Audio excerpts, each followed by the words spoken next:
Kadang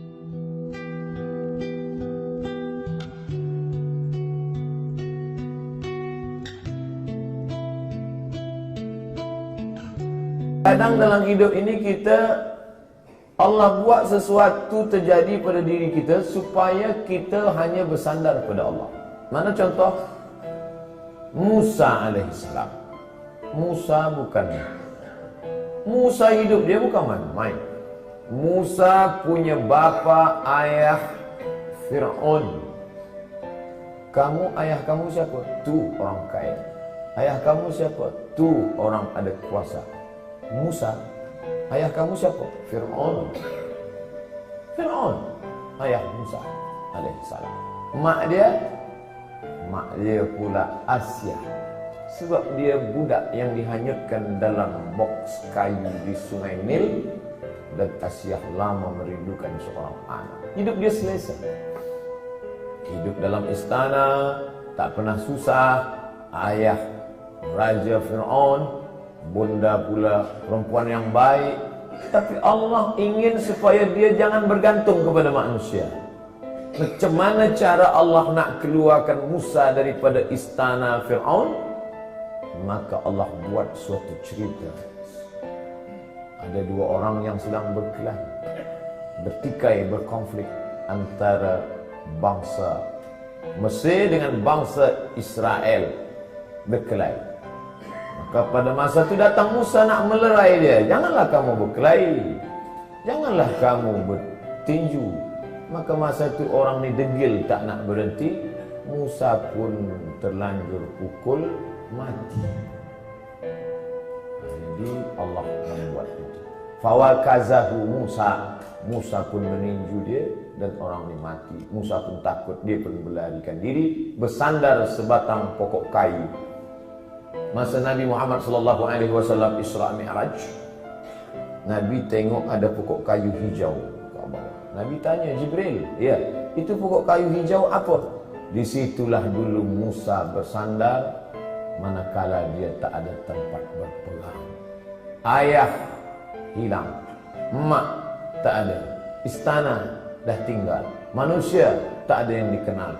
Kadang dalam hidup ini begitu. Allah buat kita hilang pegangan supaya apa? Supaya kita hanya bergantung kepada tali Allah bihab. Makanya jangan suuzon kepada Allah.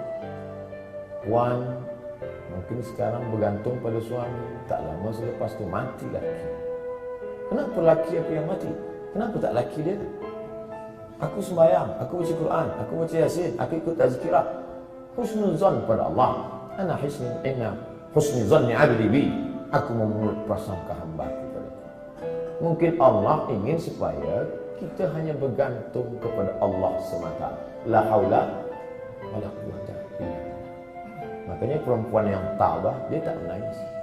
Mati laki dia tak menangis. Awak tak menangis? Tak, saya bergantung kepada Allah. Kenapa tak menangis? Memang saya lama dah tunggu. Sebab laki itu tak elok, jahat, tak sembahyang. Oleh sebab itu maka kita husnuzan pada Allah. Anak ada, bini ada, unta ada, kebun ada, berpegang kepada makhluk. Allah uji, Allah matikan anaknya, dia tetap berpegang. Allah buat unta lembu mati, kambing mati, tetap. Allah buat pula kebun-kebun yang hijau menguning, layu mati, kering, tetap. Tinggal seorang saja yang tempat dia bersama, rahmah. Maka disebut dalam doa orang menikah, Allahumma arham bainakuma kama rahimta baina ayyuba wa rahmah. Ya Allah, buatlah mereka berdua berkasih sayang sebagaimana berkasih sayangnya Ayyub dan Siti Rahmah. Rahmah setia. Harta tak ada, anak mati, kambing mati, tanaman kering, tetap cinta kepada Ayyub. Sampai masa ujian, di bawah ujian, jatuh serendah-rendahnya dari kaya raya, hilang semuanya, datang penyakit kulit, berulat daging, tetap. Namun meminta kepada Allah, tidak. Malu dia. Ayub tak ada minta kepada Allah, ya Allah, dulu aku elok, rezeki banyak, ini kenapa anak mati, tanaman mati, kering, onta mati, datang pula penyakit kulit, salah aku apa? Tak ada. Ayub marah kepada Allah. Sampai akhirnya Rahmah tak tahan. Apa kata isteri Ayub? Berdoalah pada Allah, Ayub. Mengadulah pada Allah. Apa kata Ayub? Rabbi anni massani ad-dur wa anta arhamur rahimin. Rabbi, ya Allah, anni, sesungguhnya aku, massani ad-dur, terkena penyakit, wa anta arhamur rahimin, engkau maha sayang di antara yang penyayang. Tak ada dia mengadu. Dia tak ada minta. Dia hanya bercakap saja, ya Allah, aku kena penyakit. Tak ada dia minta, ya Allah, sehatkanlah aku dah tak tahan lagi dah. Dia hanya berkata, aku kena penyakit dan engkau maha sayang di antara yang sayang. Maka saat itu apa kata Allah? Urkud birijlika, tumit engkau pijakkan ke tanah, keluarlah air memancar, mughtasalun baridun, air yang sejuk, dia mandi sehat walafiat, dibalikkan Allah lagi semua yang hilang.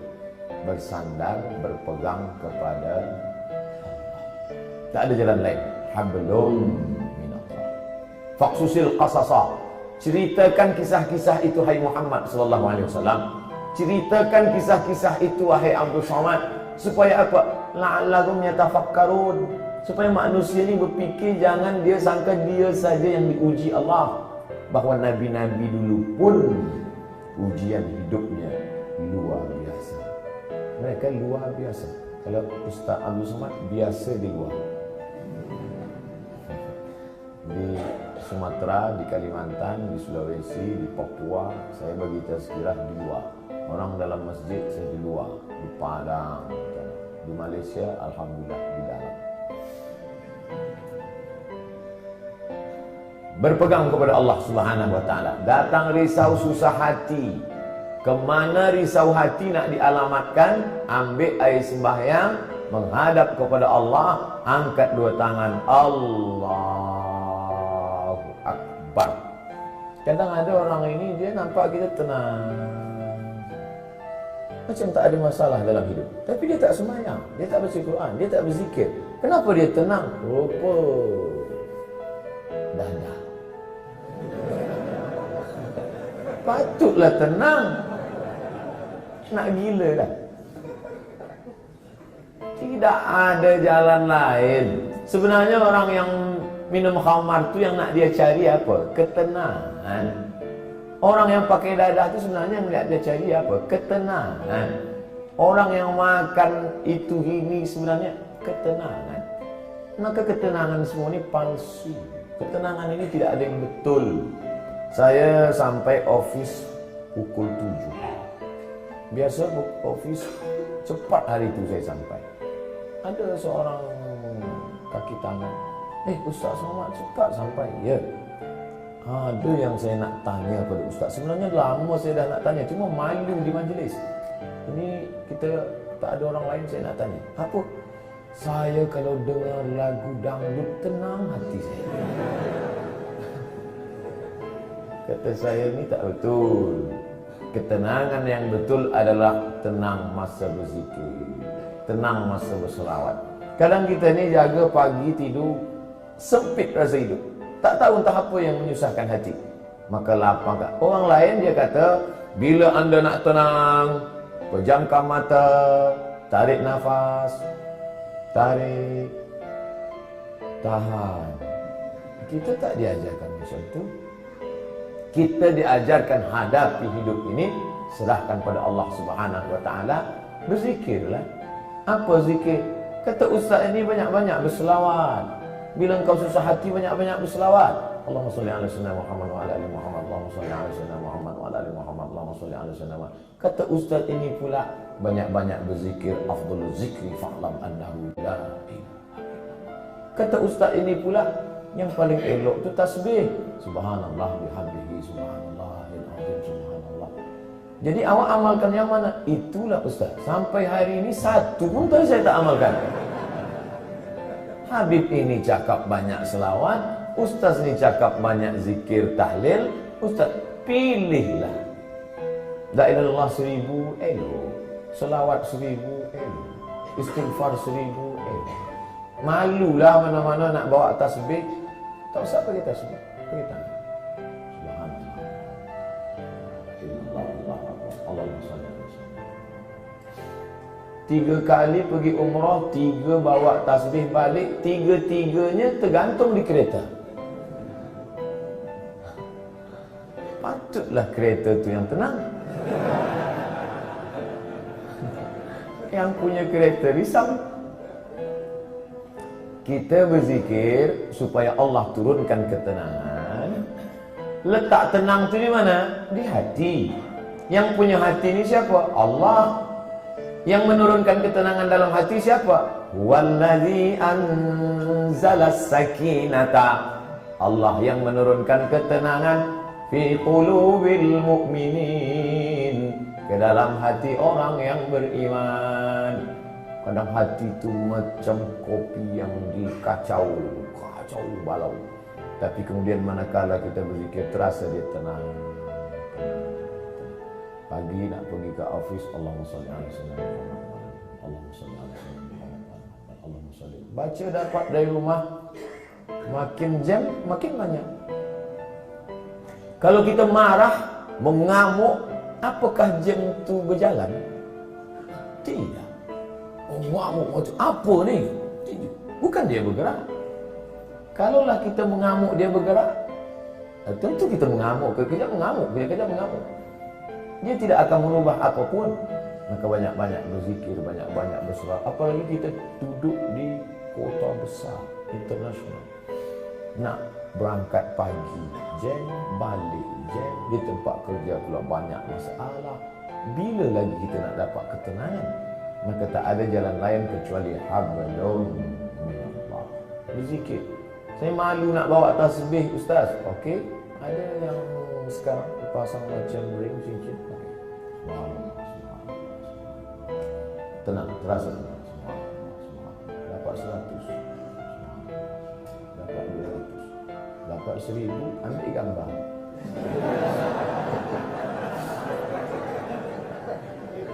Saya upload, alhamdulillah dah 1000 pagi ni. Bukan itu. Kita ni beramal bukan nak tunjuk pada orang. Kita beramal untuk kita dengan Allah. Itulah yang disebut dengan hablum minallah.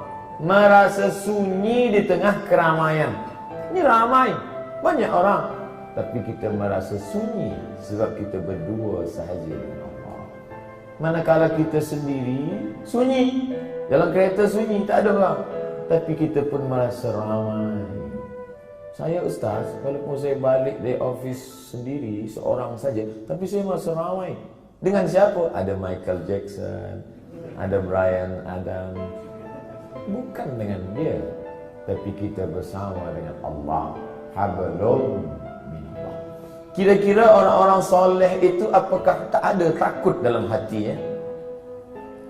Sahabat-sahabat Nabi itu apakah tak ada risau dalam hati dia? Abu Bakar Siddiq bukan tangguh, dekat dengan Nabi SAW, berdua. Orang pertama masuk Islam lelaki Abu Bakar, perempuan Khadijah, budak kecil Sayyidina Ali, hamba sahaya.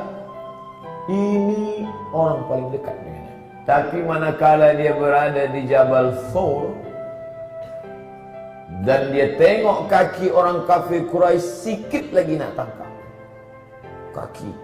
kaki dah nampak. Dan orang kafir Quraisy maaf cakap, terkencing. Dia kepala dia tengok ke atas, maka tak nampak. Andai dia tengok ke bawah, dia nampak Abu Bakar. Waktu itu Abu Bakar dah takut. Apa kata Nabi SAW? La tahzan, innallaha ma'ana.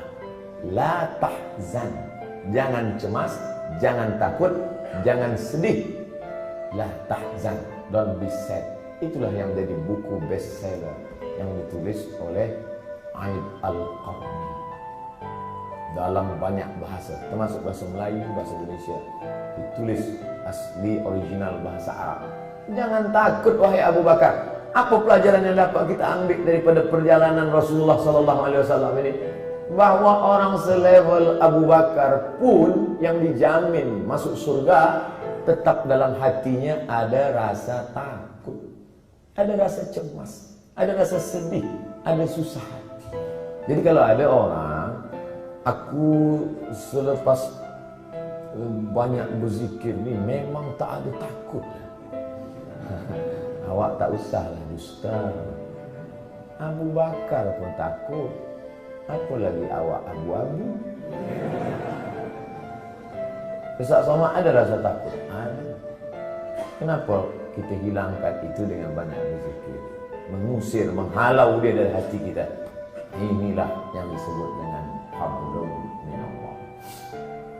Innallaha ma'ana. Abu Bakar jangan takut. Idhuma fil ghari. Huma, mereka berdua. Idhuma fil ghari, ketika mereka berdua berada di dalam gua. Idh yaqulu li sahibihi, ketika ia berkata kepada sahabatnya, la tahzan, jangan takut, jangan khawatir, jangan cemas, jangan ngeri. Innallaha ma'ana, Allah bersama dengan kita. Itu juga yang terjadi pada Musa alaihissalam. Ketika Fir'aun mengejar dari belakang, di hadapan mereka laut merah. Maju ke hadapan, mati tenggelam laut merah. Balik ke belakang, akan ditangkap oleh Fir'aun beserta bala tenteranya. Kemana nak pergi? Apa kata orang Bani Israel? Inna lamudrakun. Musa, sekali ini kita memang mati, Musa. Tengok dia ke belakang. Tengok belakang Musa. Itu Fir'aun dah nak tangkap kita. Di hadapan kita pula laut merah. Inna lamudrakun. Kita akan ditangkap. Apa kata Musa? Kalla. Tidak. Inna ma'iyya Rabbi, bersamaku ada Allah. Beza jawaban Musa dengan Muhammad SAW. Coba kita tengok bunyi. Kalau Muhammad SAW, Innallaha ma'ana, Allah bersama kita.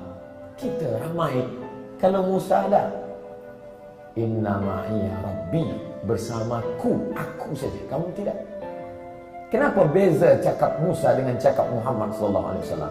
Kerana sahabat Musa berbeza dengan sahabat Muhammad.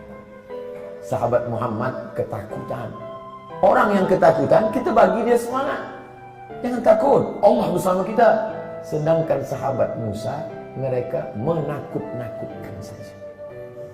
Musa nampaknya tertangkap lah kita. Kira-kira sahabat Tuhan selama ni sahabat Musa ke sahabat Muhammad? Bila kawan kita itu ketakutan, pakai jawaban Muhammad SAW. Aku ni takut Ustaz. Macam mana nanti bila aku ditangkap, dibunuh? Kal la tahzan, jangan takut. Innallaha ma'ana, Allah bersama kita. Tapi bila ada yang takut-takutkan saya, Ustaz, nanti Ustaz akan ditangkap, Ustaz akan dibunuh, Ustaz akan diculik, bukan ini. Kalla, sekali-kali tidak. Inna ma'iyya Rabbi sayahdin, bersamaku ada Allah, bersama kamu tidak ada. Kadang-kadang kawan kita ni macam-macam. Ada kawan Muhammad, ada kawan Musa, ada kawan Fir'aun. Makanya kita tengoklah nanti di hadapan. Bila dia, kita tahu dari bunyi cakap dia. Kalau dia takut, engkau lah yang dikatakan Ustaz semalam. Jangan lupa subscribe, like and share.